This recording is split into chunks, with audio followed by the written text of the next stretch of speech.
Corvette Collector's Edition.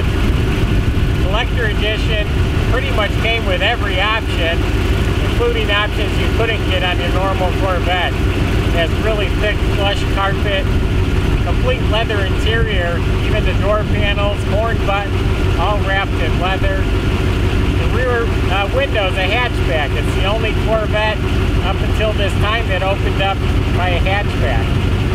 This one has 10,678 actual miles on it. And in addition to being fully loaded, power everything, glass tops, this one does have the optional CB radio, and it even has the racks that go in the back that hold the T-tops. So I think this has every single option available. A really nice car. Very classy job they did building this one. Go to volocars.com. This is for sale, along with hundreds of other collector cars. And subscribe to our YouTube channel.